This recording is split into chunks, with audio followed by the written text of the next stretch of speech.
Combien de choses avez-vous acceptées uniquement parce que vous vouliez être aimé? Combien de silences avez-vous avalé? Combien de limites avez-vous déplacées? Combien de versions de vous-même avez-vous mises en sourdine pour ne pas déranger, pour ne pas perdre le lien, pour ne pas être abandonné? Parce qu'au fond, il ne s'agissait pas seulement d'amour, il s'agissait de ce besoin viscéral d'être choisi, validé, reconnu. Et personne ne nous a vraiment appris que ce désir-là, quand il n'est pas conscient, peut devenir notre pire ennemi.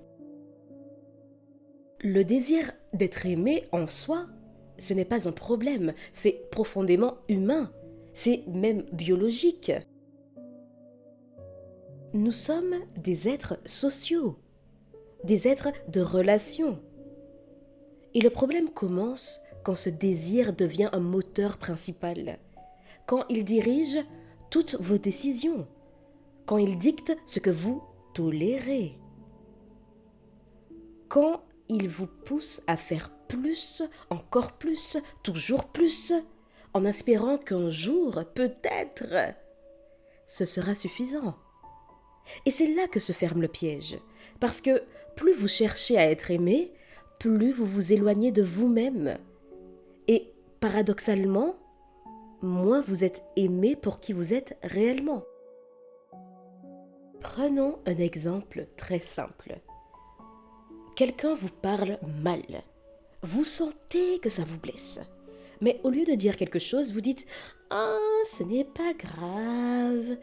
Elle a eu une mauvaise journée. » Non, mais si je dis quelque chose, je vais créer un conflit, quoi.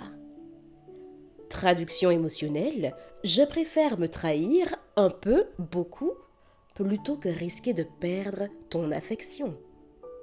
En anglais, c'est pile ce qu'on appelle le people pleasing, littéralement faire plaisir aux gens, quel qu'en soit le prix. Mais derrière ce terme presque mignon, il y a souvent une peur très profonde, la peur de ne pas être aimable tel que l'on est.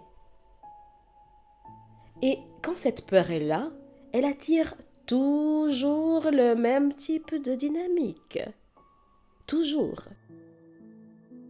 Des relations déséquilibrées, des personnes qui prennent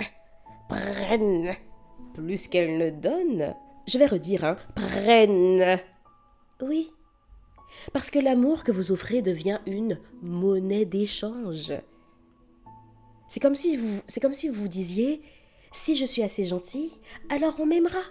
Si je suis indispensable, on ne me quittera pas. Si je comprends tout, on finira par me respecter. Mais l'amour ne fonctionne pas comme un compte épargne, cher ami. Vous ne pouvez pas déposer des sacrifices en espérant un retour sur investissement émotionnel. Et pourtant, beaucoup de femmes vivent comme ça. Elles deviennent la confidente, la sauveuse.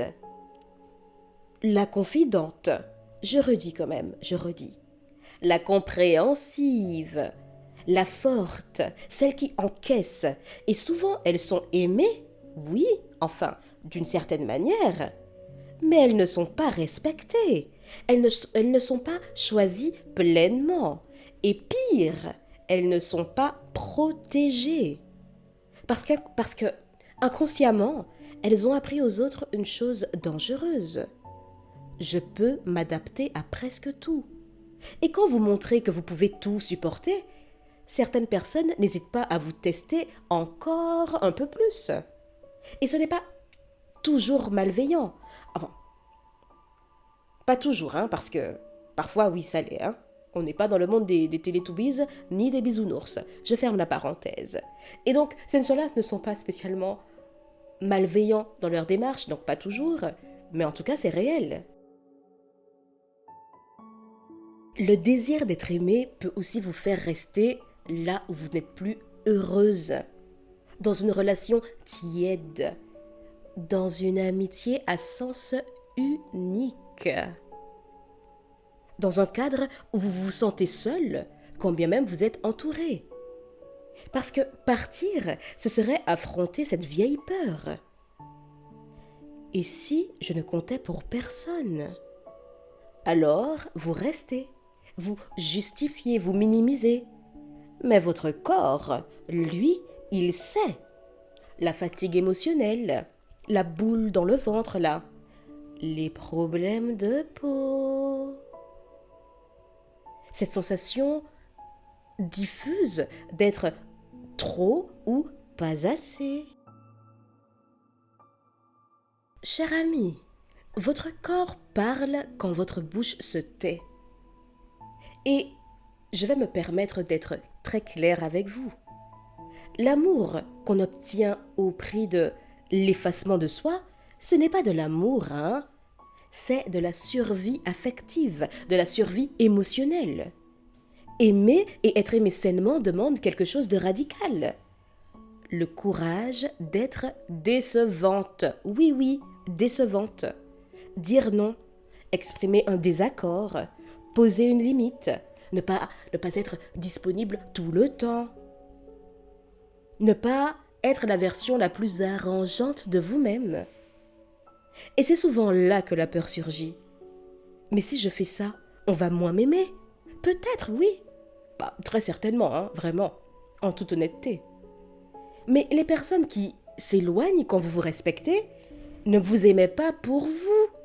Elles aimaient ce que vous leur permettiez, ce que vous leur donniez, ce qu'ils recevaient en étant en votre présence. Avant de dire oui, demandez-vous, est-ce que je fais ça par amour ou parce que j'ai peur? Et vous verrez que la réponse changera votre perspective. Cher ami, apprenez à vous aimer avant de chercher à être aimé. Et je ne le dis pas dans un sens abstrait, hein. Concrètement, vous aimer, c'est écouter vos signaux internes, ne pas négocier vos valeurs, ne pas courir après l'attention. Si quelqu'un ne vous a pas répondu, si quelqu'un n'a pas donné suite à vos sollicitations, n'insistez pas. C'est aussi ne pas se suradapter pour être accepté. Plus vous vous choisissez, moins vous attirez les relations qui vous consomment. Et je sais, ça fait peur au début. Il peut y avoir du vide, du silence, des relations qui s'étiolent, qui s'effritent et puis qui s'arrêtent totalement. Mais ce vide-là, cher ami, ce n'est pas une fin en soi, c'est un passage. C'est l'espace nécessaire pour accueillir des liens plus justes. Le nouveau ne se mixe pas avec l'ancien. Le nouveau a besoin d'espace. Des liens où vous n'avez pas à prouver votre valeur. Des liens où vous êtes aimé sans avoir à vous tordre de 10 000 façons. Alors, si aujourd'hui votre désir d'être aimé vous épuise, ce n'est pas un défaut, c'est un signal, un appel à revenir à vous. Parce que la vérité, c'est que plus vous vous aimez sincèrement, moins vous avez besoin de supplier les autres pour leur amour. Et plus l'amour devient un choix et pas une dépendance. Cher ami, sur ces quelques mots, je vous dis à bientôt et d'ici là, imposez-vous.